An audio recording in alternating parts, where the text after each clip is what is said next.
দর্শক, কয়েকটি গুরুত্বপূর্ণ বিষয়ের উপর আলোচনার জন্য আপনাদের সামনে হাজির হয়েছি। বিষয়গুলো হলো ইনকিলাব মঞ্চের মুখপাত্র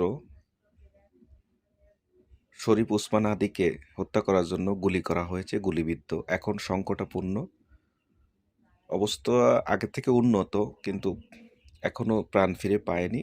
কিছুটা নিঃশ্বাস নিচ্ছে, রক্ত নিচ্ছে, পাশাপাশি কিডনির কার্যক্ষমতা বাড়ছে।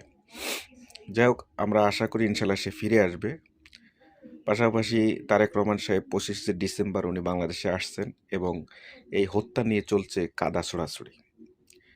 বিষয়গুলো হচ্ছে যে এই মুহূর্তে বিএনপির মহাসচিব মির্জা ফখরুল ইসলাম আলমগীরের কি তারেক রহমান বাংলাদেশে আসছে এই সংবাদটা প্রচার করা কি একান্তই দরকার ছিল? আমার মনে হয় একটু পরে করলেই ভালো হতো।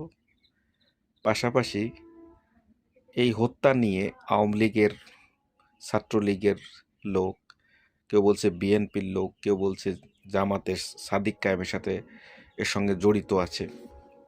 এই ধরনের ব্লেম গেম না খেলে আমার মনে হয় এর একটা সুষ্ঠু তদন্ত হওয়ার দরকার আছে। সুষ্ঠু তদন্ত সাপেক্ষে অপরাধীকে বের করতে হবে।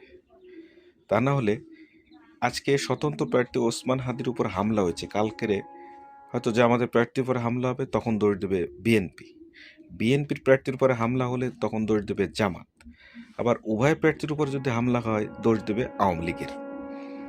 দেখতে হবে আসলে এই ওসমান হাদীর হত্যাকারী মাসুদ করিম দাউদ এ আসলে কার অনুসারী ছিল বা কে এসে।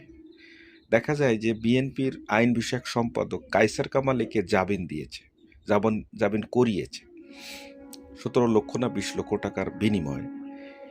সে বিষয়টা অনেকে বিএনপির পরে দায় চাপাচ্ছে। আসলে সে আইনজীবী, এখন সে কোন কারণে তাকে জামিন করিয়েছে, হয়তো টাকার বিনিময়ে করতে পারে, অথবা আইনজীবী হিসেবে করতে পারে, পেশাগত দিক থেকে।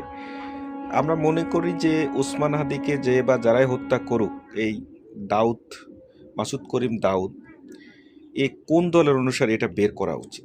এমন হতে পারে এটা বিএনপির কেউ, এমন হতে পারে আওয়ামী লীগের কেউ, অথবা জামাতের, আসলে আমরা জানি না কার, হয়তোবা বৃহত্তর কোনো দলের সংগঠনে হতে পারে। কারণ বেশি টার্গেট করতেছে বর্তমানে ছোট ছোট দলের এমপিদের, যেমন এনসিপির, গণ অধিকারের, স্বতন্ত্রর, এইগুলো।